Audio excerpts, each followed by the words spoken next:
Hello everyone, welcome to learning book. Learning book पे आप सभी का स्वागत है। लर्निंग बुक के इस वीडियो में हम 27 और 28 दिसंबर 2020 से संबंधित करंट अफेयर के महत्वपूर्ण प्रश्नों को डिस्कस करेंगे। आज 2 जनवरी 2021 है। आप सभी को मेरी तरफ से और लर्निंग बुक की तरफ से नए साल की हार्दिक शुभकामनाएं। मैं ऐसी कामना करता हूं कि आप नए साल पे अपने लिए आप लोगों ने जो भी रेजोल्यूशंस बनाया हो, आपके पास इतनी विल पावर मिले आपको नए साल पे कि आप अपने सभी रेजोल्यूशंस को पूरा कर सकें और जो भी आपका ड्रीम हो 2021 के लिए वो आपको 2021 में प्राप्त हो। आइए फिर शुरुआत करते हैं अपने आज के पहले प्रश्न के साथ। आज का पहला प्रश्न है, रक्षा मंत्रालय ने सेना के तीनों अंगों के लिए कितने करोड़ रुपए के लागत से हथियार और सैन्य उपकरण की खरीद को मंजूरी दी है? कुल 28,000 करोड़ रुपए की सैन्य उपकरण खरीदने की मंजूरी दी गई है रक्षा मंत्रालय की तरफ से। और ये 28,000 करोड़ रुपए का जो हथियार खरीदा जाएगा, सैन्य उपकरण खरीदा जाएगा, ये सेना के तीनों अंगों के लिए होंगे, जिसमें आर्मी, एयरफोर्स और नेवी शामिल है। देखो, ये जो 28,000 करोड़ रुपए का हथियार खरीदने का मंजूरी दिया गया है रक्षा मंत्रालय की ओर से, ये सभी के सभी जो हथियार खरीदे जाएंगे ये मेक इन इंडिया के हथियार होंगे। जो इंडिया में बनाए गए हथियार हैं उन्हें ही खरीदा जाएगा। और इससे जो भारत सरकार की पहल है आत्मनिर्भर भारत, उसको बढ़ावा दिया जाएगा डिफेंस सेक्टर की तरफ से। डिफेंस सेक्टर में कुछ दिनों पहले ही मैंने आपको क्वेश्चन कराया था, defence production and export promotion policy 2020 launch करी गई थी। उस पॉलिसी में भारत ने अपने लिए एक लक्ष्य रखा था, भारत 2025 तक 1,75,000 करोड़ रुपए का डिफेंस का मैन्युफैक्चरिंग खुद इंडिया में करेगा, और जिसमें से भारत 35,000 करोड़ रुपए का डिफेंस इक्विपमेंट एक्सपोर्ट करेगा दूसरे कंट्री को। उसी के तहत अभी ये 28,000 करोड़ रुपए का मंजूरी दी गई रक्षा मंत्रालय की तरफ से कि मेक इन इंडिया हथियार खरीदे जाएं 28,000 करोड़ रुपए के, जिसका उपयोग तीनों सेना के तीनों अंगों द्वारा किया जाएगा। ऑप्शन सी यहाँ पे करेक्ट हो जाएगा। नेक्स्ट क्वेश्चन है, पेटा इंडिया ने निम्न में से किस अभिनेता को साल 2020 का हॉटेस्ट वेजिटेरियन सेलिब्रिटी ट्रॉफी से सम्मानित करा है? पेटा इंडिया ने सोनू सूद को सम्मानित किया है 2020 का हॉटेस्ट वेजिटेरियन सेलिब्रिटी ट्रॉफी से। सोनू सूद ने जब लॉकडाउन हुआ, काफ़ी सारे जो माइग्रेंट वर्कर थे वो दूसरे राज्यों में फंस गए थे, तो उस समय उन्होंने बेहद ही उत्कृष्ट कार्य किया था और वो लोगों के आइकॉन बन गए। उन्होंने करीब 35,000 माइग्रेंट लेबरों को उनके राज्य तक, उनके घरों तक अपने खर्चे पर पहुंचाया था। इवन उन्होंने कई सारे लेबरों को बाय फ्लाइट भेजा था और कई सारी बसें भी उन्होंने अपने खर्चे पर ही सारे लेबरों के लिए अवेलेबल कराई थी। और सोनू सूद एक सेलिब्रिटी बन गए तब से, और काफ़ी ज़्यादा लोगों के लिए वो आइकॉन का काम करने लगे। और अब पेटा ने उन्हें 2020 का हॉटेस्ट वेजिटेरियन सेलिब्रिटी ट्रॉफी से सम्मानित करा है। ऑप्शन सी करेक्ट हो जाएगा। पेटा क्या है? देखो, पेटा का पहले फुल फॉर्म जानते हैं, people for the ethical treatment of animal. ये पेटा का फुल फॉर्म है, people for the ethical treatment of animal. PETA एक ऑर्गेनाइजेशन है, एक संगठन है जो कि animal rights and animal welfare के लिए काम करती है। जो जानवरों का अधिकार है उसके लिए और जानवरों के वेलफेयर के लिए पेटा काम करती है। इसका हेडक्वार्टर वर्जीनिया यूएस में स्थित है। ऑप्शन सी यहाँ करेक्ट हो जाएगा। नेक्स्ट क्वेश्चन है, भारत और किस देश के बीच लगभग 55 वर्षों बाद चिल्हटी हल्दीबाड़ी रेल लाइन फिर से शुरू करा गया है? चिल्हटी हल्दीबाड़ी रेल लाइन शुरू किया गया है भारत और बांग्लादेश के बीच। देखो, क्या हुआ कि 1965 में भारत और पाकिस्तान के बीच लड़ाई हुई, उसके बाद ये रेल लाइन बंद कर दी गई थी। 1965 में बांग्लादेश, ये पूर्वी पाकिस्तान था, ये पाकिस्तान का हिस्सा था और ये पूर्वी पाकिस्तान था, और बांग्लादेश पूर्वी पाकिस्तान था। उसी समय ये बंद कर दिया गया था, तो 35 सालों बाद इसे फिर से खोला गया। अब बांग्लादेश जो पहले पूर्वी पाकिस्तान था तब ये बंद किया गया था, क्योंकि इंडिया और पाकिस्तान के बीच उस समय वार हुआ था, और तभी से ये चिल्हटी और हल्दीबाड़ी रेल लाइन बंद था। फिर 1971 में 26 मार्च 1971 को शेख मुजब्बुर रहमान, ये एक लीडर थे जो कि राष्ट्रपिता कहे जाते हैं बांग्लादेश के, उन्होंने बांग्लादेश को स्वतंत्र घोषित किया। उन्होंने कहा कि बांग्लादेश एक अपना अलग राज्य है, इसका पाकिस्तान से कोई लेना देना नहीं है। क्योंकि देखो काफ़ी अंतर था, देखो दोनों का मजहब तो एक था, बांग्लादेश में भी मुस्लिम्स कम्युनिटी थी और पाकिस्तान में भी मेजॉरिटी मुस्लिम्स कम्युनिटी थी। लेकिन अब जो बांग्लादेशी मुस्लिम थे ये बांग्ला बोलते थे, और जो पाकिस्तान के मुस्लिम्स थे यानी कि जो वेस्ट, उस समय के वेस्ट पाकिस्तान के मुस्लिम्स थे, वो उर्दू बोलते थे। तो काफ़ी भेदभाव करते थे वो पूर्वी बांग्लादेश के मुस्लिमों से। उसके बाद भेदभाव इतना बढ़ गया कि ये लोग उनके ऊपर काफ़ी अत्याचार करने लगे। फिर 26 मार्च 1971 को शेख मुजब्बुर रहमान, इन्होंने बांग्लादेश को अलग राष्ट्र घोषित कर दिया अपनी तरफ से। और लेकिन फिर क्या हुआ कि पाकिस्तान की सेना ने बांग्लादेश पर चढ़ाई कर दी, मतलब पाकिस्तान, पश्चिमी पाकिस्तान ने पूर्वी पाकिस्तान के ऊपर ही चढ़ाई कर दी। उस समय भारतीय सेना ने बांग्लादेश का साथ दिया और लगभग 93,000 सैनिकों ने भारतीय सेना के सामने हथियार डाल दिए। ये सारे 93,000 सैनिक पूर्वी पाकिस्तान के थे।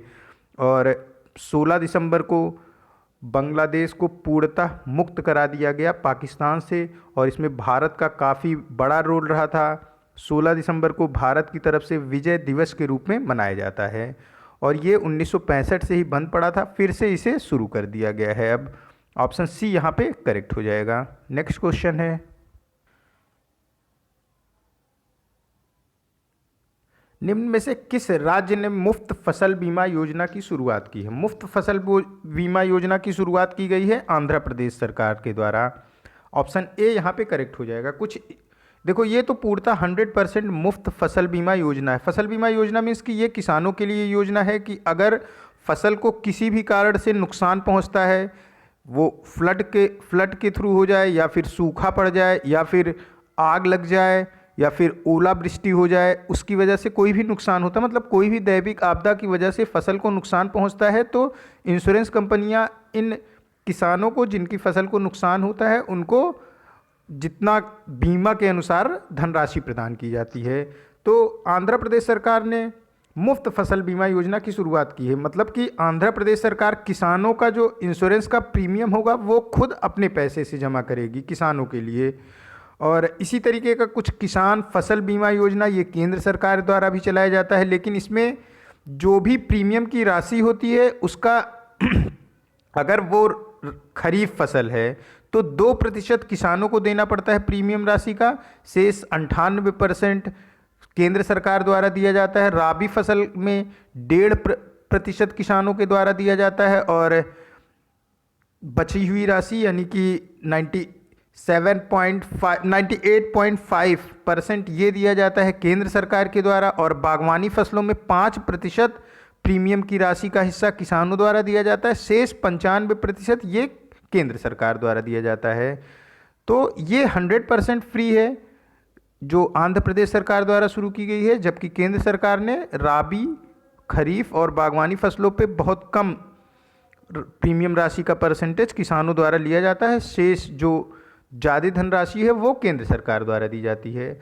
कुछ और जो महत्वपूर्ण योजनाएं हैं आंध्र प्रदेश सरकार की उसका भी यहाँ पे डिस्कस कर लेते हैं।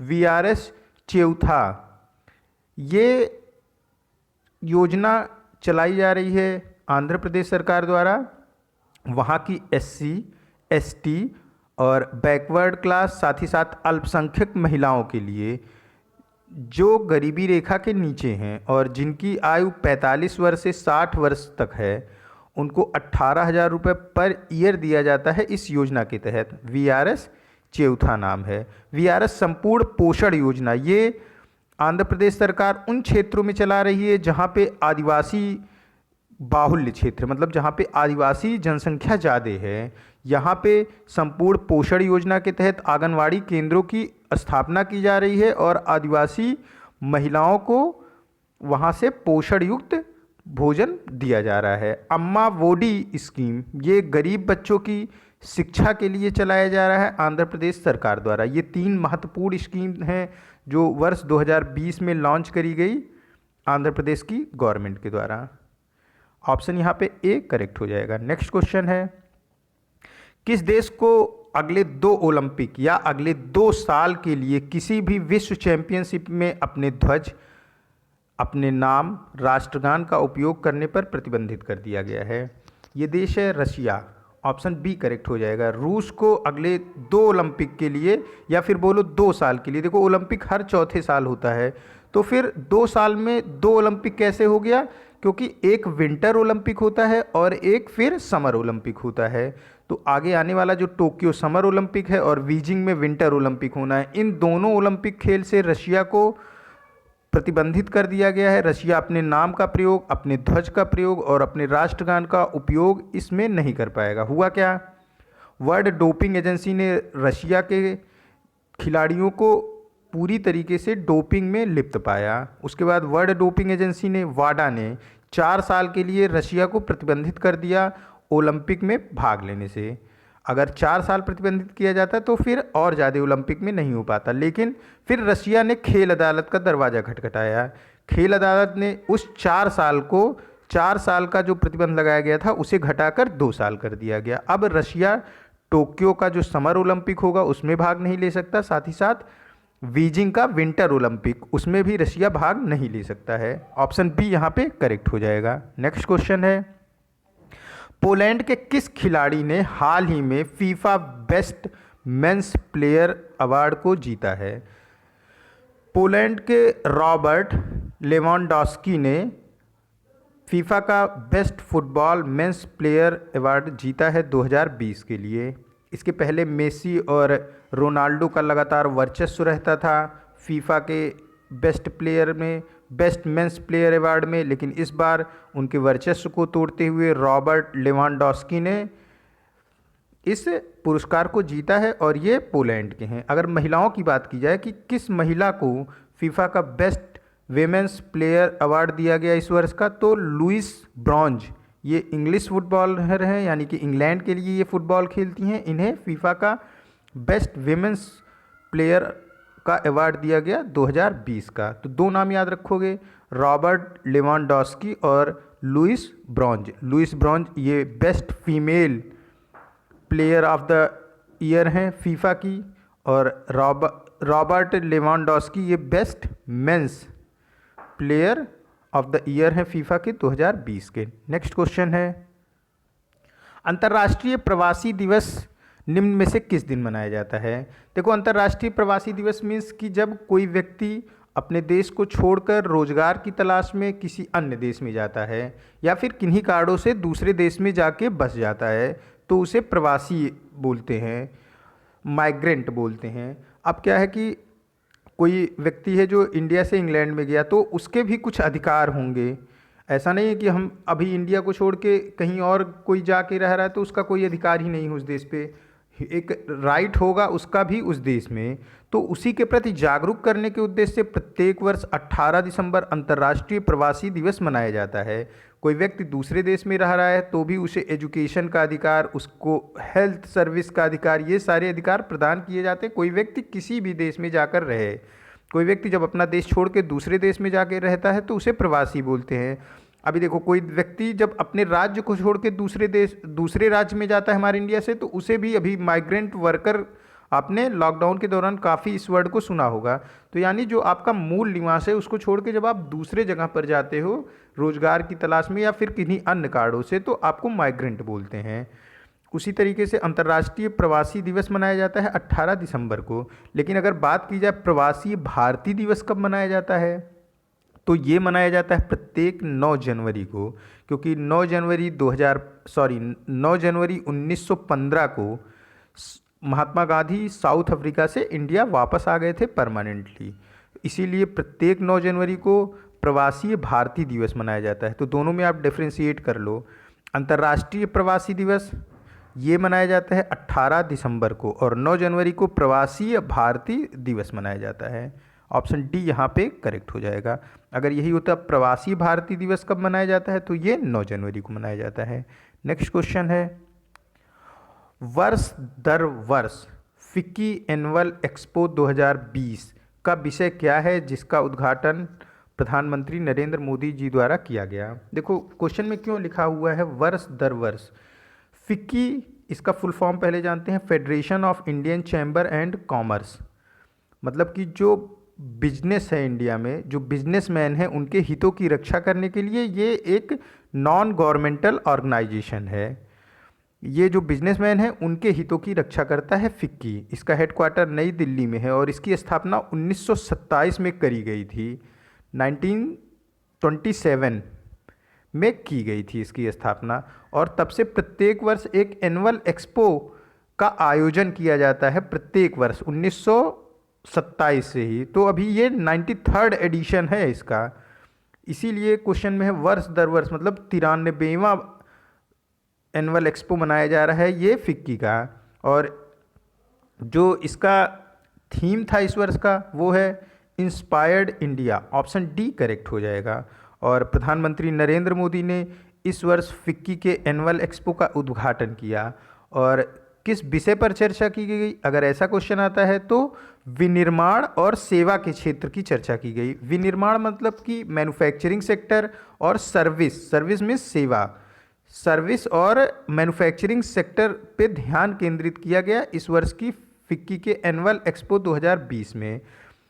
देखो मैन्युफैक्चरिंग मीन्स कि किसी चीज़ की मैन्युफैक्चरिंग हो रही है फैक्ट्री में, आप समझ गए। सर्विस मीन्स कि जहाँ पे, देखो सर्विस मीन्स आप ऐसे समझ लो कि अगर आप डॉक्टर के पास जाते हो तो डॉक्टर आपको सेवा देता है, बल्कि उसके बदले में आपसे पैसे लेता है। आप एडवोकेट के पास जाते हो तो आपको एडवोकेट जो कानूनी सलाह देता है वो एडवोकेट की सर्विस होती है आपके लिए, और उसके बदले में आपसे वो पैसे लेते हैं। आप चार्टेड अकाउंटेंट के पास जाते हो तो आपको चार्टेड अकाउंटेंट जो एडवाइस देता है उसके बदले में आपसे पैसा लेता है। तो डॉक्टर और एडवोकेट और चार्टेड अकाउंटेंट ये सारे सर्विस प्रोवाइड करते हैं आपको, और उसके एवज में आपसे पैसे लेते हैं। तो मैन्युफैक्चरिंग एंड सर्विस इन दोनों पर केंद्रित था फिक्की का एनुअल एक्सपो 2020। इसका उद्घाटन प्रधानमंत्री नरेंद्र मोदी जी द्वारा किया गया, और इसकी इस वर्ष की जो थीम थी वो थी इंस्पायर्ड इंडिया। ऑप्शन डी यहाँ पे करेक्ट हो जाएगा। नेक्स्ट क्वेश्चन है,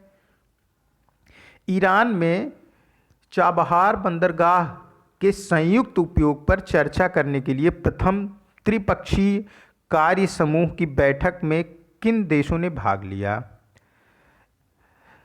देखो ईरान का जो चाबहार पोर्ट है इसको भारत ने बनाया है ईरान में। इसका कारण क्या है, जो मिडिल एशिया कंट्री है, मिडिल एशियन कंट्री मीन्स कि जो एशिया का मिडिल पार्ट की कंट्रियां हैं, जिसमें ईरान, उज्बेकिस्तान, अफ़गानिस्तान, ये सारी कंट्रियाँ आती हैं, उससे भारत को व्यापार करने में प्रॉब्लम आती थी। क्यों प्रॉब्लम आती थी? क्योंकि इन सब कंट्रियों को जाने के लिए भारत को पाकिस्तान का सहारा लेना पड़ता था, और पाकिस्तान से हमारे ताल्लुकात या हमारी जो फॉरेन पॉलिसी है पाकिस्तान के साथ उतनी अच्छी नहीं चल रही है, क्योंकि पाकिस्तान बराबर सीज फायर का उल्लंघन करता है, आतंकवादी गतिविधियों को बढ़ावा देता है अपनी भूमि से हमारे भारतवर्ष के लिए। तो इसी वजह से हमने चाबहार बंदरगाह, चाबहार पोर्ट को निर्मित किया ईरान में। अब हम ईरान, देखो यहाँ आप मुंबई से सीधे आप मैप देखोगे तो मुंबई से ईरान सीधे जा सकते हो। अब समुद्र के रास्ते वहाँ पे हम अपना शिप की मदद से अपना जो हमको ट्रेड करना होगा, जो व्यापार करना होगा, उसे पहुँचाएंगे, और फिर वहाँ से हम क्या करेंगे, इसको मतलब ट्रेन के रास्ते, ट्रेन से या फिर ट्रक से दूसरे देशों में पहुंचा सकते हैं। इसीलिए भारत ने ईरान में चाबहार पोर्ट का निर्माण किया और 10 सालों के लिए उसके एसेस को प्राप्त कर लिया है। अब उज्बेकिस्तान, ये ईरान का पड़ोसी देश है, ये भी चाह रहा है कि इसे भी ईरान के चाबहार पोर्ट में, चाबहार पोर्ट के उपयोग की मंजूरी दी जाए। उसके बदले में ये इंडिया और ईरान दोनों को कुछ पैसे पे करेगा, क्योंकि बिना पे किए ये पूरा एसेस नहीं पा पाएगा चाबहार पोर्ट का। तो ये पैसे पे करने के लिए रेडी है। उसी से संबंधित त्रिस्तरीय त्रिपक्षीय बैठक हुई भारत, ईरान और उज्बेकिस्तान के बीच। उज्बेकिस्तान पूरे वर्ल्ड में सिर्फ 2 ही ऐसी कंट्रियां हैं जो डबल लैंड लॉक्ड कंट्री हैं। लैंड लॉक्ड कंट्री मीन्स कि जो चारों तरफ से स्थल से घिरा हो और किसी समुद्र से उसका टच ना होता हो, और डबल लैंड लॉक्ड मीन्स कि वो कंट्री तो चारों तरफ से स्थल से घिरी हुई है बल्कि उस कंट्री की जो पड़ोसी कंट्रियां हैं वो भी चारों तरफ से स्थल से घिरी हुई हैं। तो ये डबल लैंडलॉक्ड कंट्री हो जाती है। तो उज्बेकिस्तान एक डबल लैंडलॉक्ड कंट्री है। ये भी चाबहार पोर्ट पे अपना एसेस प्राप्त करने के लिए ईरान और इंडिया के संपर्क में है। चाबहार पोर्ट के एसेस को भारत ने 10 साल के लिए प्राप्त किया है।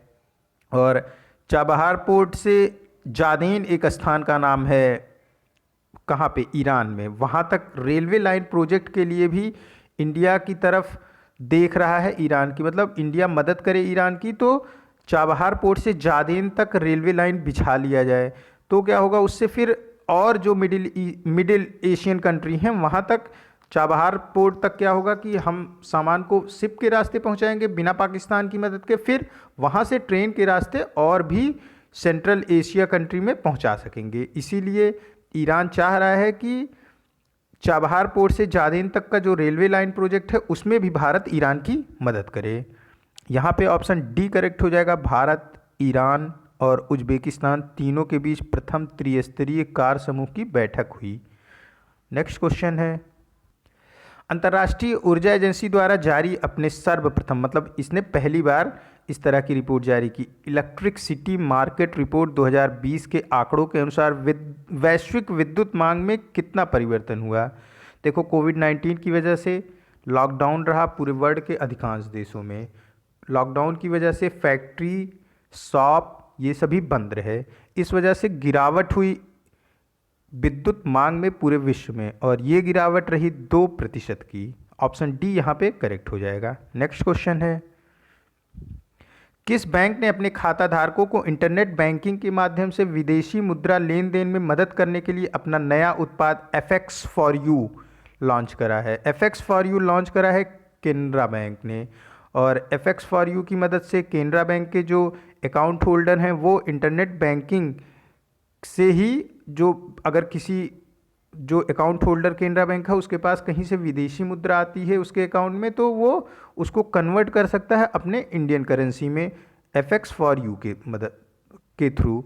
और केनरा बैंक का हेडक्वार्टर बेंगलुरु, इंडिया में है। ऑप्शन ए यहाँ पे करेक्ट हो जाएगा। नेक्स्ट क्वेश्चन है, रेटिंग एजेंसी क्रिसिल, क्रिसिल का फुल फॉर्म है credit rating information services of India limited, ने एक अनुमान लगाया है। क्या फाइनेंशियल ईयर 2021 में भारत का GDP क्या होगा।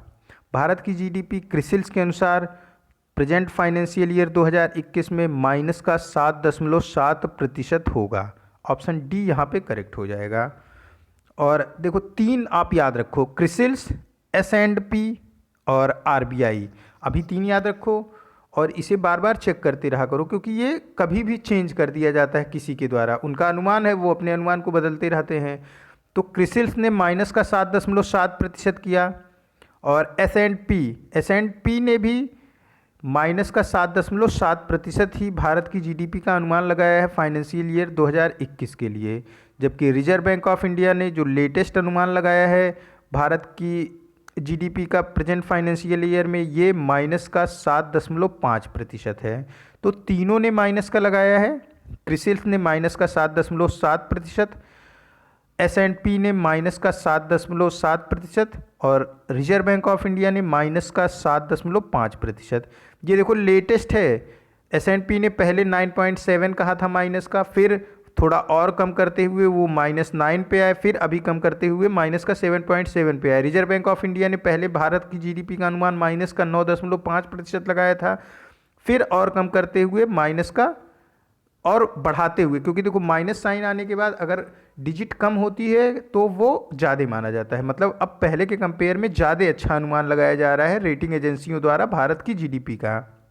मैं फिर से रिपीट कर रहा हूँ, पहले S&P ने भारत की GDP का अनुमान -9.7% लगाया, फिर उन्होंने अपने अनुमान में परिवर्तन किया और भारत की GDP ग्रोथ को थोड़ा और ऊपर उठाते हुए -7.7% किया।